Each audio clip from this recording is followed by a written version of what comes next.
Hello students, JCERT के DG school में आप सबों का पुनः स्वागत है। मैं हूं राजीव रंजन और आज की इस वीडियो में हम इस बात पर चर्चा करेंगे कि घर्षण को कम करने के क्या क्या तरीके हैं। प्यारे बच्चों, जैसा कि हम जानते हैं, घर्षण हमारे लिए काफ़ी अनिवार्य है। घर्षण के बिना हम बहुत सारे कार्य नहीं कर सकते हैं, लेकिन फिर भी कई सारी स्थितियों में घर्षण हमारे लिए हानिकारक भी है। मुख्यतः दो स्थितियों में घर्षण के कारण वस्तुएं घिस जाती है, और जब कोई वस्तु घर्षण के कारण घिस जाती है तो फिर वह टूटती है क्योंकि वह कमजोर हो जाती है। और दूसरी हानि है घर्षण से कि घर्षण ऊष्मा उत्पन्न करती है। घर्षण के कारण क्या होता है कि जो मशीन के घूमने वाले पार्ट होते हैं, घूमने वाले भाग होते हैं, वह गर्म हो जाते हैं। तो इससे सबसे बड़ा नुकसान क्या है कि मशीन को चलाने के लिए हम उस पर जो ऊर्जा देते हैं, उस ऊर्जा का एक बहुत बड़ा भाग ऊष्मा ऊर्जा के रूप में व्यर्थ चला जाता है, जो हमारे किसी कार्य का नहीं होता। तो ऊष्मा उत्पन्न होने के कारण, जो कि घर्षण के कारण होता है, तो इस ऊष्मा उत्पन्न होने के कारण हमारे द्वारा लगाए गए ऊर्जा का एक बहुत बड़ा भाग बर्बाद हो जाता है, व्यर्थ चला जाता है, और गर्म होने के कारण मशीन का वह भाग जो है वह और ज्यादा तेजी से घिसता है, और घिसने के बाद वह टूटता भी है। इसलिए हमारे दैनिक जीवन में बहुत सारे कार्यों में हमें घर्षण को कम करने की आवश्यकता होती है। हम घर्षण को किस प्रकार कम कर सकते हैं? बच्चों, आप सभी लोग अपने दैनिक जीवन में इस चीज को अनुभव किया होगा कि कई बार जब हम दरवाजे और खिड़कियों को खोलते हैं और बंद करते हैं तो उसमें से आवाज आती है, चूं चूं की आवाज आती है। फिर हम क्या करते हैं, उसमें तेल की कुछ बूंदे डाल देते हैं, और तेल की बूंदे डालने के बाद वह आवाज आना बंद हो जाता है, और वह दरवाजे और खिड़कियां जो है वह काफी आसानी से घूमने लगती हैं। यह तेल की बूंदे हम उसके कब्जे में डालते हैं, और यह कब्जा जो होता है यह दरवाजे या खिड़की को दीवार के साथ जोड़ने का काम करता है।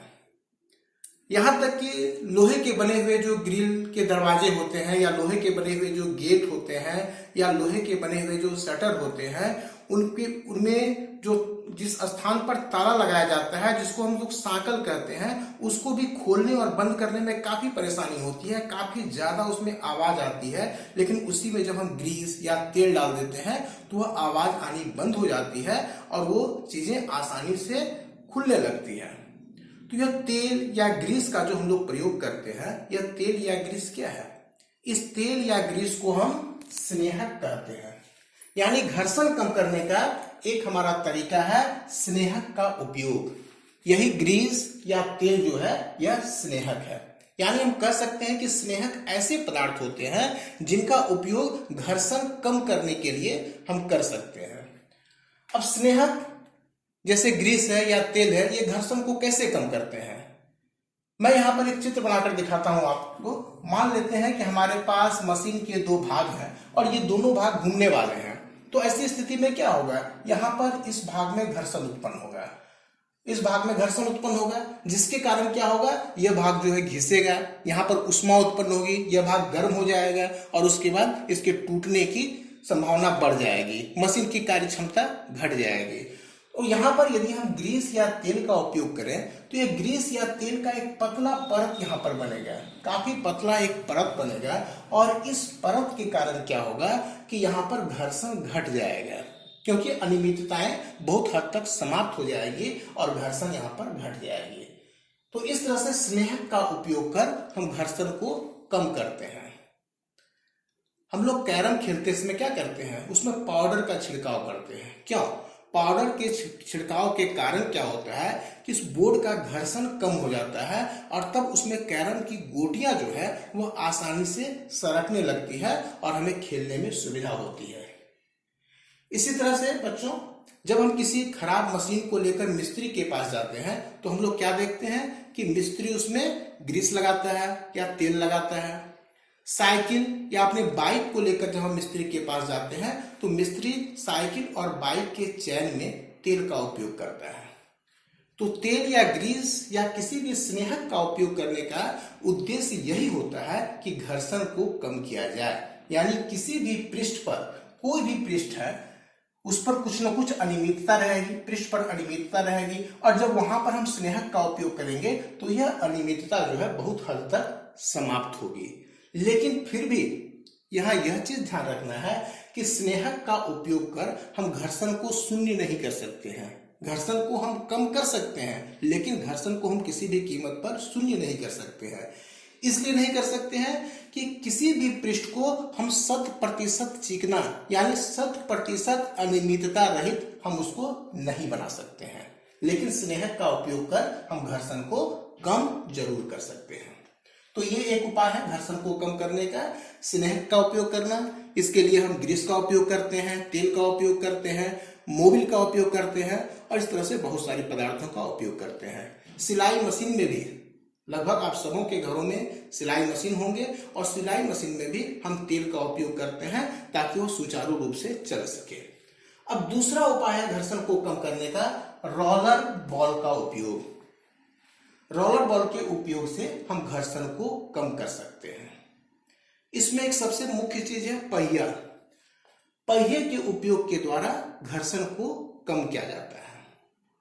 हम देखते हैं आजकल जो छोटे बच्चे होते हैं उनके लिए एक खिलौना गाड़ी आता है, आप सबों ने देखा होगा। वह गाड़ी इस तरह की होती है, इस पर बच्चे के बैठने की या खड़े होने की भी व्यवस्था होती है, और इसका जो ये पैर होता है, इस गाड़ी में एक पैर होता है और यहां पर क्या होता है, बॉल लगा हुआ होता है। यहां पर बॉल लगा हुआ रहता है उसके पैर में। ये रबड़ के बने हुए बॉल होते हैं। बच्चा इस पर बैठता है और बैठकर वह गाड़ी को आगे पीछे खिसकाता है। तो बच्चे के लिए ऐसा करना आसान हो जाता है। क्यों आसान हो जाता है? कि यहां पर बॉल लगे होते हैं और यह बॉल जो है लुढ़कते हैं। बच्चों, हमने जब घर्षण के प्रकार के बारे में पढ़ा था तो वहां पर हमने एक चीज यह देखा था कि घर्षण को हमने पहले दो भागों में बांटा था। एक स्थैतिक घर्षण था और एक सर्पी घर्षण था। दो तरह के घर्षण में हमने बांटा था। सर्पी घर्षण क्या था? गतिक घर्षण का एक रूप था। जब किसी सतह पर कोई वस्तु है, किसी सतह के ऊपर कोई वस्तु रखी हुई है और इस वस्तु को पर गति प्रदान करने के लिए, इस वस्तु को गति प्रदान करने के लिए हम यहाँ पर अगर एक बल आरोपित करते हैं तो यहाँ पर एक विरोधी बल कार्यरत होता है जो कि घर्षण बल होता है। और जब तक यह वस्तु में गति नहीं आती है तब तक यह जो बल होता है वह स्थैतिक घर्षण होता है। और यही वस्तु यदि बल को हम बढ़ाते चले जाए तो क्या होगा, यह वस्तु अपनी जगह पर खिसकना शुरू कर देगा। और जब वस्तु अपनी जगह पर खिसकना शुरू कर देगा तब उस तरह के घर्षण को, उस समय जो घर्षण उत्पन्न होगा उसको हम लोग क्या कहेंगे? ये तो यहाँ पर हो गया स्थैतिक घर्षण। स्थैतिक घर्षण उसमें कार्यरत है जब वस्तु विराम की अवस्था में है। लेकिन वस्तु जैसे ही चलना शुरू कर देगा, वस्तु में बल लगाया जाएगा और वस्तु चलना शुरू कर देगा, उस समय भी यहाँ पर घर्षण कार्यरत होगा। और उस समय जो यहाँ पर घर्षण कार्यरत होगा वह होगा सर्पी घर्षण। ये सर्पी घर्षण होगा। जैसा कि मैंने पिछले क्लास में भी बताया था कि ये सर्पी घर्षण जो है ये हर स्थिति में स्थैतिक घर्षण से कम होता है। स्थैतिक घर्षण विराम की अवस्था में लगता है और सर्पी घर्षण जो है यह गति की अवस्था में लगता है। अब मानव को विकासशील प्राणी कहा जाता है। हम जानते हैं कि मनुष्य एक विकासशील प्राणी है। वो हमेशा अपनी सुविधा के लिए कार्य करता है और अपनी क्षमता को, अपनी कार्य क्षमता को बढ़ाने का हमेशा प्रयास करता है। तो मानव किसी भी स्थिति में संतुष्ट नहीं हो सकता है।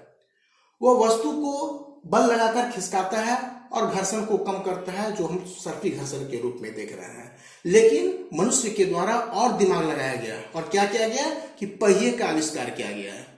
पहिया का आविष्कार जो है वह मनुष्य के द्वारा किए गए आविष्कारों में से काफी महत्वपूर्ण आविष्कार है। अब मनुष्य क्या किया, इसी वस्तु में, ये जो वस्तु यहाँ पर रखी हुई है, इसी वस्तु में वह पहिया लगा दिया। अब तब इस वस्तु को किसी सतह पर रखा गया। अब क्या होगा, अब जो यहाँ पर बल लगाया जाएगा इस वस्तु को, अब ये वस्तु खिसकेगा नहीं बल्कि ये वस्तु लुढ़केगा। खिसक रहा था वस्तु, यहाँ पर जब इसमें पहिया नहीं लगा हुआ था, यहाँ पर वस्तु में पहिया लग गया और अब क्या होगा, ये वस्तु जो है लुढ़कना शुरू हो जाएगा। सतह पर लुढ़कना शुरू होगा, उस समय भी घर्षण यहाँ पर कार्यरत होगा। लेकिन उस घर्षण को हम सर्पी घर्षण नहीं कहेंगे, बल्कि उस घर्षण को हम कहेंगे लोटनिक घर्षण। यहाँ पर जो घर्षण कार्यरत होगा उसको हम कहेंगे लोटनिक घर्षण या फिर लोटन घर्षण भी कर सकते हैं, क्योंकि यहाँ पर क्या हो रहा है, वस्तु लोट रहा है, पहिया जो है वह लोट रहा है। और यह लोटनिक घर्षण जो है सर्पी घर्षण से भी कम होता है।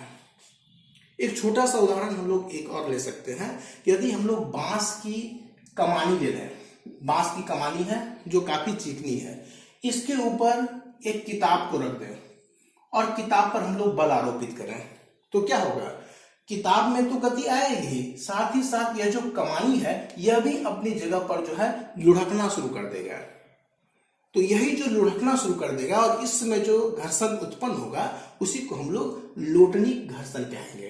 तो कहने का मतलब है कि रोलर बॉल के उपयोग के द्वारा, जैसे कि हमने यहाँ पर भी देखा, जब बच्चे की गाड़ी के बारे में हमने बात की, जब गाड़ियों में या किसी वस्तु पर चक्के लगा दिया गया, उसमें भी हमने देखा कि बल लगाना या वस्तु को एक जगह से दूसरी जगह ले जाना काफी आसान हो गया।